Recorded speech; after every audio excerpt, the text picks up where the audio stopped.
முதலமைச்சர் அவர்கள் இன்றைய தினம் ஓரணியில் தமிழ்நாடு என்கின்ற பரப்புரையினுடைய முழக்கத்தை துவக்கி வைத்துள்ளார்கள்.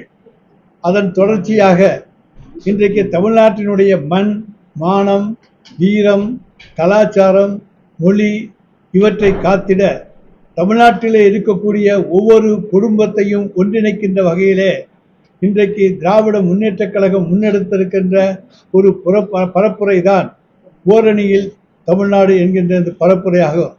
இது திராவிட முன்னேற்றக் கழகத்துக்கான பரப்புரை அல்ல, தமிழ்நாட்டுக்கான ஒரு பரப்புரை, தமிழ்நாட்டுக்கான ஒரு முழக்கம். தமிழன் தன்னுடைய தன்மானத்தை இழந்துவிடக்கூடாது, மானத்தை இழந்துவிடக்கூடாது, கலாச்சாரம், பண்பாடு இவற்றையெல்லாம் விட்டுவிடக்கூடாது என்பதை ஒழுங்குபடுத்துவதற்காக, முறைப்படுத்துவதற்காக இன்றைக்கு ஒவ்வொரு வீடாக சென்று தமிழ்நாட்டில் இருக்கக்கூடிய அனைத்து வீடுகளுக்கும் திராவிட முன்னேற்றக் கழகத்துடைய பல்வேறு அணியினரும் சென்று ஒவ்வொரு குடும்ப தலைவரையும், அந்த குடும்பத்திலே இருக்கக்கூடிய ஒவ்வொருவரையும் நேரிலே சந்தித்து அவர்களிடத்திலே ஓரணியில் தமிழ்நாடு திரள வேண்டிய அவசியத்தினுடைய நோக்கத்தை எடுத்து கூறி, இன்றைக்கு ஒன்றிய அரசாலே நாம் எந்த அளவுக்கு வஞ்சிக்கப்பட்டிருக்கின்றோம், எதற்கெடுத்தாலும் தமிழ்நாடு வஞ்சிக்கப்படுகிறது, தமிழ்நாடு கோரிக்கைகள் இன்றைக்கு நிறைவேற்றப்படவில்லை, இன்றைக்கு கேட்டால் பெட்ரோலிய வரி உயர்ந்திருக்கிறது என்கின்றார்கள், கிடைத்திருக்கிறது என்கிறார்கள், ஜிஎஸ்டி வரி பல கோடியை தாண்டி விட்டது என்கின்றார்கள். ஆனால் நமக்கு வருகிற பங்குகள் என்பது மிக மிக குறைவாக இருக்கிறது. தமிழ்நாடு புறக்கணிக்கப்படுகிறது என்பதை வீடுதோறு எடுத்து சென்று பரப்புகின்ற அந்த பரப்புரையாகத்தான் இந்த ஓரணியில் தமிழ்நாடு என்கின்ற அந்த பரப்புரை முழக்கத்தை மாண்புமிகு தமிழ்நாடு முதலமைச்சர் அவர்கள் இன்றைக்கு தொடங்கி வைத்திருக்கிறார்கள். இன்றிலிருந்து 45 நாட்களுக்குள் நாங்கள் புதுக்கோட்டை மாவட்டத்தில் உள்ள அனைத்து வீடுகளுக்கும் சென்று ஒவ்வொருவரையும் சந்தித்து அவர்களிடத்தில் எங்களிடத்தில் தரப்பட்டிருக்கிற கேள்விகள், அது நாங்கள் திராவிட முன்னேற்றக் கழகத்துடைய உறுப்பினர்களாக அவர்களை சேர்ப்பதற்காக அந்த கேள்விகளை கேட்கவில்லை, தமிழ்நாட்டினுடைய தன்மானம் பறிபோய்விடக் கூடாது என்பதற்கான கேள்விகளை அவர்களிடத்திலே கேட்க இருக்கின்றோம். தமிழனுடைய உரிமையை நிலைநாட்ட வேண்டும் என்கின்ற அவசியத்தை அவர்களிடத்தில் எடுத்து கூற இருக்கின்றோம்.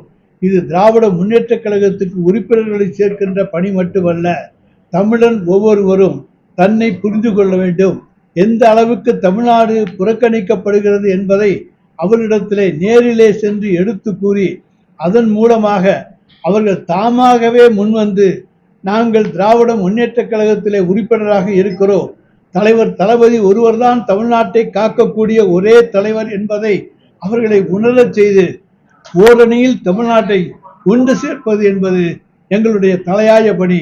அதற்காக இன்று முதல் 45 நாட்களுக்கு நாங்கள் தொடர்ந்து பணியாற்ற இருக்கின்றோம். நம்ம வந்து தொடர்ந்து நம்ம கல்லுக்கட்ட தூரம் வரைக்கும் அதிமுக பிஜேபியோட சரி போச்சு அப்படின்னு நம்ம பேசிட்டு இருக்கோம். தொடர்ந்து வந்து இந்த மாதிரி நிகழ்ச்சிகள் வந்து திமுக முன்னெடுத்தது மூலமா எதிரி கட்சிகள் வந்து ஒன்றிணைந்தனால இந்த மாதிரி முன்னெடுப்புகள் நம்ம நடக்கிற ஒன்றை மட்டும் நீங்க புரிஞ்சுக்கணும், நாங்கள் ஜெயலலிதா அம்மையாரை போல எங்களுக்கு கண்ணுக்கெட்டிய தூரம் வரை எதிரிகள் தெரியவில்லை என்று எந்த காலத்திலும் சொல்லவில்லை. எதிரிகள் இருக்கிறார்கள், ஆனால் அந்த எதிரிகளுக்கு தைரியம் கிடையாது, தமிழனுக்காக குரல் கொடுக்கக்கூடிய தைரியம் கிடையாது என்றுதான் சொல்லிக் கொண்டிருக்கிறோமே தவிர எங்களுக்கு எதிரிகள் இல்லை என்று சொல்லவில்லை. அந்த எதிரிகளை வெல்லக்கூடிய ஆற்றல் எங்களுக்கு இருக்கின்றது. ஆனால் இதனுடைய நோக்கம் அவர்களையும் சென்று சந்தித்து தமிழ்நாட்டினுடைய நிலைமைகளை, நம்முடைய கீழடி ஆராய்ச்சி விவரத்தை அவர்களுக்கு எடுத்து சொல்லி, தமிழனுடைய நாகரிகம் என்பது தொன்மையான நாகரிகம், உலகத்திலேயே முதன்மையான நாகரிகம் தமிழனுடைய நாகரிகம், முதன்மையான மொழி தமிழ் மொழி, இவற்றையெல்லாம் தமிழனை உணரச் செய்கின்ற அந்த பணிதான் இந்த பணி. அதன் மூலமாக ஒவ்வொருவரையும் நம் பக்கம் இழுக்கக்கூடிய வாய்ப்பு நமக்கு உண்டு. ஏற்றுக்கொள்பவர்களை நாங்கள் அணைத்துக் கொள்ள தயார், ஏற்றுக்கொள்ளாதவர்களை அவர்கள் வழியிலே விட்டு விட தயார்.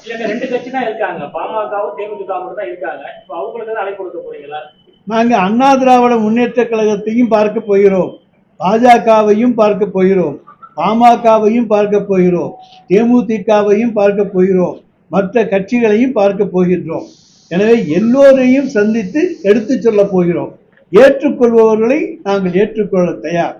இல்லை, எங்களுக்கு எங்களுக்கு சம்பந்தம் இல்லை, நாங்கள் ஒதுங்கிக் கொள்கிறோம் என்று சொல்லுகின்றவர்களை அவர்கள் விருப்பத்துக்கு விட்டுவிடுவோமே தவிர இது கட்டாயப்படுத்துகிற பணி அல்ல. கீழடி விவகாரம் என்பது ஆரம்ப கட்ட விவகாரம். தமிழனுடைய நாகரிகம் என்பதை உலகுக்கு உணர்த்தி இருக்கிற விவகாரம் கீழடி விவகாரம். அதை இன்றைக்கு இந்தியாவிற்கே முன்மாதிரியாக வெளிக்கொணர்ந்தவர் மாண்புமிகு தமிழ்நாடு முதலமைச்சர் அவர்கள். இன்றைக்கு நீங்கள் கீழடிக்கு சென்று பார்த்தீர்களே ஆனால் கீழடி நாகரிகத்தினுடைய தொன்மையை, அருமையை, பெருமையை உணர்ந்து கொள்ள முடியும். அதற்கு ஒரே காரணம் மாண்புமிகு தமிழ்நாடு முதலமைச்சர் அவர்கள். வேறு யாரும் அதற்கு உரிமை கொண்டாட முடியாது. ஆகவேதான் அந்த உண்மையான நாகரிகத்தை கொண்டு வெளிக்கொணர்ந்திருக்கிற தலைவர் எங்களுடைய மாண்புமிகு தமிழ்நாடு முதலமைச்சர் என்பதை எடுத்து காட்டுகின்ற நிகழ்வாகவும் இதை சேர்த்துக் கொள்கிறோம். அரசியல் சார்ந்து இப்ப நம்ம கூட்டணி கட்சியில் இல்லாதவங்க தவிர வேற யாரையும் அரசியல் சார்ந்து வாய்ப்பு இருக்கா சார்?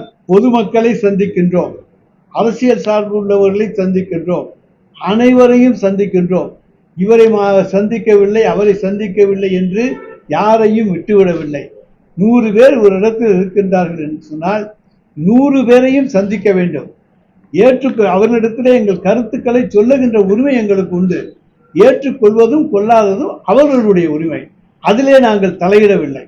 ஆனால் இதிலே நியாயம் இருக்கிறது, திராவிட முன்னேற்ற கழகத்தினுடைய பக்கம் நியாயம் இருக்கிறது, நீங்கள் எடுத்துச் சொல்வதிலே உண்மை இருக்கிறது என்று அந்த மக்கள் சொல்வார்களே ஆனால் அவர்களை நாங்கள் அணைத்துக் கொள்கிறோம், ஏற்றுக்கொள்கிறோம். மக்களையும் சந்திக்கிறீங்க. ஓரணே தமிழ்நாடுங்கிறது திமுக உறுப்பினர்கள் சேர்க்கவா, திமுக சாதனைகளை சொல்லவும்? திமுகவினுடைய சாதனைகளை சொல்லவும், எங்களுடைய சாதனைகளை ஏற்றுக்கொண்டவர்களை உறுப்பினர்களாக சேர்க்கவும். நம்ம வந்து பாஜக வந்து உண்மை நிமிஷம்ன்றது ஆட்சியை வந்து செயல்படாத இருக்கோம். இப்ப நம்ம ஓரணியும் தமிழ்நாடுங்கிற போது அதோட நீட்சி தான் இதுங்கிற மாதிரி நம்ம பார்க்கலாமா? அதை எதனுடைய நீட்சி? பிஜேபி வந்து நம்ம வந்து ஒரே நாடு ஒரே தேர்தல் எல்லாமே ஒண்ணு கொண்டு வராங்க, நம்ம விமர்சனம் செஞ்சுட்டு இருக்கோம். அதாவது தமிழ்நாடு பாரதிய ஜனதா கட்சி ஒரே நாடு ஒரே தேர்தல் என்றெல்லாம் கொண்டு வருவது என்பது சுயநலமான ஒன்று. அதிலே பொதுநலம் கிடையாது.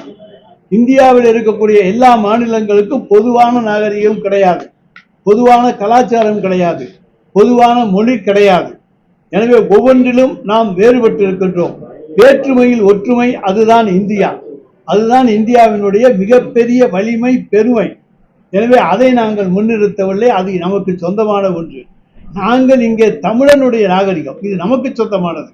தமிழனுடைய இனம் நம்முடைய இனம், தமிழனுடைய மொழி நம்முடைய தமிழ் மொழி, நம்முடைய மானம், நம்முடைய கலாச்சாரம், நம்முடைய நாகரிகம், இவையெல்லாம் நமக்கு சொந்தமானவை. இவற்றை நாங்கள் முன்னிலைப்படுத்தி கொண்டு சொல்லுகிறோமே தவிர பாரதிய ஜனதா கட்சி சொல்லுகிற ஒரே நாடு ஒரே தேர்தலை கொண்டு சொல்லவில்லை. அது சாத்தியமும் கிடையாது. கடந்த அதிமுக ஆட்சி காலத்தில் நடைபெற்ற லாக்அப் டெத்துக்கும் இப்ப சமீபத்தில் நடைபெற்றதுக்கும் ஒரே வகையான பாக்குறீங்களா? எப்படி பாக்குறீங்க? அந்த லாக்அப் டெத்துக்கும் இந்த லாக்அப் டெத்துக்கும் நீங்களே வேறுபாடுகள் இருப்பதை உணர்வீர்கள். குற்றச்சாட்டுகள் சொல்லப்பட்டவுடன் அந்த குற்றம் சாட்டப்பட்டவர்கள் அங்கே கைது செய்யப்படுகிறார்கள். சிறையிலே சில சம்பவங்களிலே அவர்கள் உயிரிழக்க நேரிடுகிறது, இல்லை என்று நாங்கள் சொல்லவில்லை. ஆனால் அங்கேயெல்லாம் யாரும் சாத்தாங்குளம் போன்றவற்றெல்லாம் புகார் கொடுத்து பல நாள் ஆகி அவன் உள்ளே இருக்கானா இல்லையான்னு தெரியாம நீதிமன்றத்தில் ஏபஸ் கார்பஸ் பெட்டிஷன் போடக்கூடிய அளவுக்கெல்லாம் சூழ்நிலை போயிருக்கிறது. இங்கே அப்படி அல்ல, இருக்கிறார், அவர் காவல் நிலையத்தில் இருக்கிறார் என்பதற்கான ஆதாரங்கள் இருக்கின்றன. அங்கே எந்த காரணத்தாலே அவர் மரணமடைந்தார் என்பது அந்த பிரேத பரிசோதனை அறிக்கையின் மூலமாக தெளிவாகும். நாங்கள் இதற்காக யாரையும் காப்பாற்றவில்லை. தவறு செய்தவர்கள் காவல்துறையினராக இருந்தாலும் அவர்கள் சட்டத்தின் முன்னாலே தண்டிக்கப்படுவார்கள் என்று எங்களுடைய முதலமைச்சர் அவர்கள் தெளிவாக சொல்லிவிட்டார்கள். ஆனால் கடந்த முதலமைச்சர் அப்படி சொல்லவில்லை. எஃப்ஐஆர்ல வந்து வலிப்பு நோயால் இழந்ததா வந்து சொல்லியிருந்தாங்க. ஆனா வந்து பிரேத பரிசோதனை முடிவு வந்துருச்சு. 10-15 இடத்துல காயம் இருக்குன்னு சொல்லிட்டாங்க. இன்னைக்கு வந்து அவரை தாக்குதல், காவல்துறை வந்து அஜித்குமாரை தாக்குதலான வீடியோ வெளியில இருக்கு. இது வந்து என்னன்னா பொதுவா என்ன சொல்றாங்கன்னா வந்து ஒரு அரசே வந்து கொலை செஞ்சா கொலை வழக்கு பதிவு பண்ண மாட்டாங்களாங்கிறது மனித உரிமை செயற்பாட்டில் தான் கேள்வி முன்வைக்கிறாங்க. நாங்கள் தான் என்ன சொன்னேன் உங்கள்கிட்ட, குற்றவாளிகளை நாங்கள் பாதுகாக்க மாட்டோம், குற்றம் சாட்டப்பட்டவர்களை பாதுகாக்க மாட்டோம், அவர்கள் மீது உரிய நடவடிக்கை எடுக்கப்படும் என்பதை எங்கள் முதலமைச்சர் சொல்லி இருக்கின்றார்.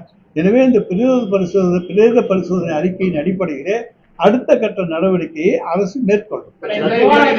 சென்னை உயர்நீதிமன்றமே இது போன்ற வழக்குகள்ல வந்து தமிழ்நாடு அரசோட செயல்பாடு சரியில்லை அப்படின்னு விமர்சனம் வந்து இருக்கிறாங்க. உயர் நீதிமன்றத்தினுடைய விமர்சனத்துக்குள் நான் செல்ல விரும்பவில்லை. ஆனால் அதே நேரத்தில் எங்களுடைய காவல்துறையை போல சிறப்பாக செயல்பட்டிருக்கிற காவல்துறை கிடையாது. ஒருத்தர் புகார் கொடுக்குறாங்க, இவர்தான் சொல்றாங்க, அவற்றை நகை இருக்குன்னு சொல்றாங்க, சந்தேகத்தின் பேரில் அவர் கைது செய்யப்படுகிறார். அங்கே சில சம்பவங்கள் நடக்கிறது. எதன் காரணமாக இறந்தார் என்பதற்கு முதலிலே ஒரு காரணம் சொல்லப்படுகிறது. இப்பொழுது நம்முடைய நிருபர் சொல்லியிருக்கிறார், அவர் வந்து 10-12 இடங்களிலே தாக்கப்பட்டிருக்கலாம் என்று. அவற்றையெல்லாம் வைத்து பார்த்து அதுதான் மரணத்துக்கு காரணமாக இருக்க வேண்டுமா என்பதையும் நான் பார்க்கிறேன். இதுக்கு சம்பந்தமே கிடையாது. இது கைது செய்து கொண்டு சென்ற பொழுது விசாரணை என்பது நடந்தது. அந்த வழக்கு இதே வழக்கிலேயே நம்ம வந்து அவங்க வந்து நகை காணா போகணும்னு சொல்லியிருக்காங்க. காணா போச்சு அப்படின்னு சொல்லியிருக்காங்க. காணா போச்சா இல்லையாங்கிறத கண்டுபிடிக்கிறதுக்கு முன்னாடியே காவல்துறையினர் இது போன்ற சம்பவங்கள் வந்து ஈடுபடுறாங்க. இதுதான் வந்து ஐஏஎஸ் ஐபிஎஸ் அதிகாரி ஒருத்தர் தொடர்பு அப்படின்னு சென்னை உயர்நீதிமன்றத்துல அவங்க தரப்புல சொல்றாங்க. ஐஏஎஸ்க்கு தொடர்பு இருந்தாலும் ஐபிஎஸ்க்கு தொடர்பு இருந்தாலும் நாங்கள் யாரையும் விட்டு கொடுக்கறது கிடையாது, காப்பாற்றுறது கிடையாது. எவ்வளவு உயர் பதவியில் இருந்தாலும் அவர்களுக்கு மீதும் உரிய நடவடிக்கை எடுக்கப்படும் என்பதை இந்த 4.5 ஆண்டுகளில் நான் நிரூபித்துக் கொண்டுதான் இருக்கிறோம். நாங்கள் யாரையும் காப்பாற்ற வேண்டிய அவசியம் இந்த அரசுக்கு கிடையாது, கட்டாயமும் கிடையாது. அதெல்லாம் உங்கள் யூகங்கள், அதுக்கெல்லாம் நாங்க பதில் சொல்ல முடியாது. எந்த கேஸ் வந்தாலும் உடனே பேரம் பேசுனாங்கன்னு சொல்லுவாங்க, அது உங்களுடைய யூகம். அதுக்கு நாங்க பதில் சொல்ல முடியாது.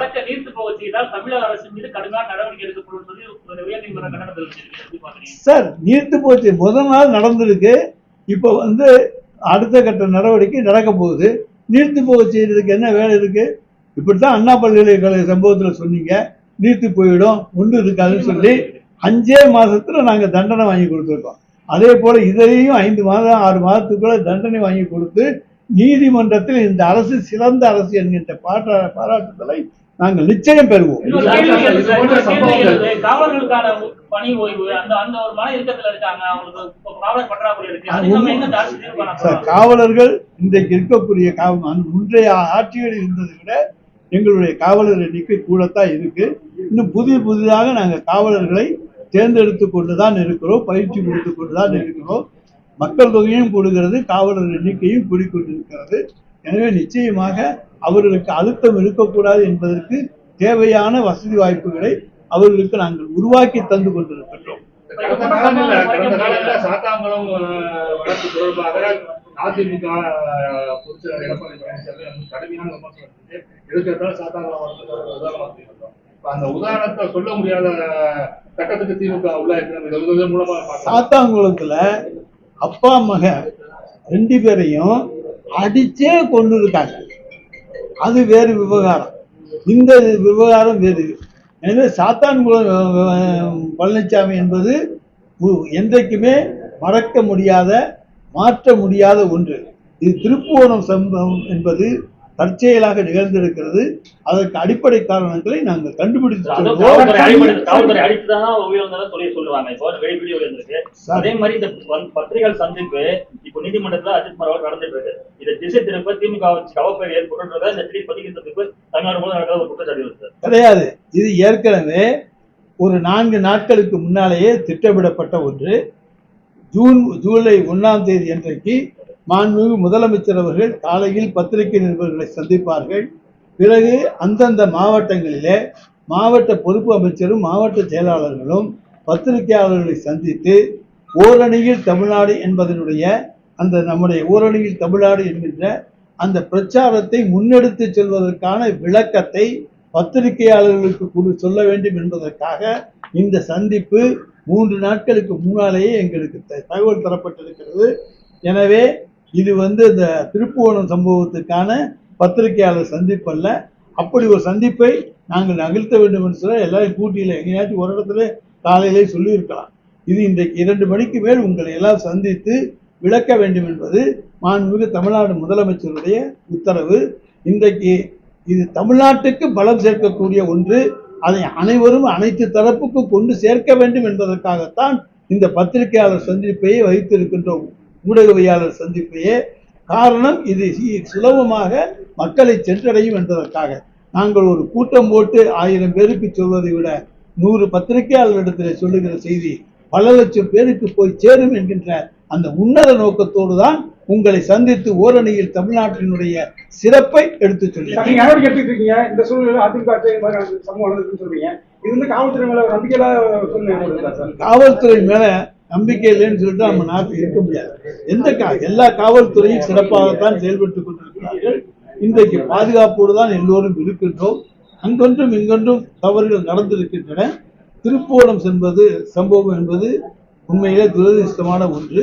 ஆனால் அதற்கு நிச்சயமாக காவல்துறை எந்த அளவுக்கு பொறுப்பு என்பதை விசாரணைகள் தான் தெரியும். 2026 தேர்தலுக்கு முன்னாடி வந்து அதிமுக கூட்டணியிலிருந்து பாஜக வெளியேறும்னா தமிழக வெற்றி கழகம் அதோட ஜாயித்து பழம்பொருந்திய அதிமுக உருவாகும் என்கிற பயத்துலதான் வந்து ஓரணிலி தமிழ்நாடுங்கிற ஒரு இயக்கத்தை வந்து ஸ்டாலின் தொடங்கி இருக்கிறாருன்னு அரசியல் நோக்கர்கள் சொல்றாங்க. யாரு வெளியேறுவா? பிஜேபி வெளியேறும், தமிழக வெற்றி கழகம் ஜாயிந்து அதிமுகவுக்கு முதல்ல சார் தைரியம் வரட்டும் சார், வந்ததுக்கு அப்புறம் பேசுங்க. அத்தைக்கு மீசை முளைக்கட்டும், அப்புறம் அவர் சித்தப்பா ஆகட்டும், அப்புறம் நம்ம அந்த சித்தப்பா சொல்றதை கேட்போம். கொத்தடிமைகளுக்கு பற்றி நாங்கள் கவலைப்படவில்லை. அவர்கள் அடிமை சாசனம் எழுதி கொடுத்து விட்டார்கள். எனவே நீங்கள் எல்லாம் கற்பனைகள் மிதந்து கொண்டு நீங்களாகவே கிளப்பி விட்டுக் கொண்டிருக்கின்ற வதந்திகள். நம்ம கூட்டணி கட்சியில இருக்கவங்களே அப்படிதான் பாக்குறோமா சார்? எங்க கூட்டணியில எந்த பிரச்சனையும் கிடையாது, எல்லாரும் நல்லா இருக்காங்க. பாஜக கூட்டணியில சேர்ந்ததுனால ஒரு ஆளு கேளுங்க. தமிழ்நாட்டோட நிலைமை அப்படிதான் இருக்கு. மற்ற கட்சிகள் உங்களோட கூட்டணி நிலைமை அப்படிதான் இருக்கு. கிடையாது, எல்லாரும் ஸ்ட்ராங்கா சொல்லியிருக்காங்க இந்த கூட்டணி 2026க்கு தொடரும்.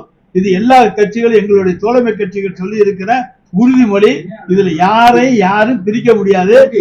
டெல்லி வந்தாலும் முடியாது, அதிமுக வந்தாலும் முடியாது, வேற யாரை அனுப்பி பார்த்தாலும் முடியாது. நிச்சயமாக இது உடைக்க முடியாத அழுத்தமான ஸ்ட்ராங்கான ஒரு கூட்டணி, வெற்றி கூட்டணி.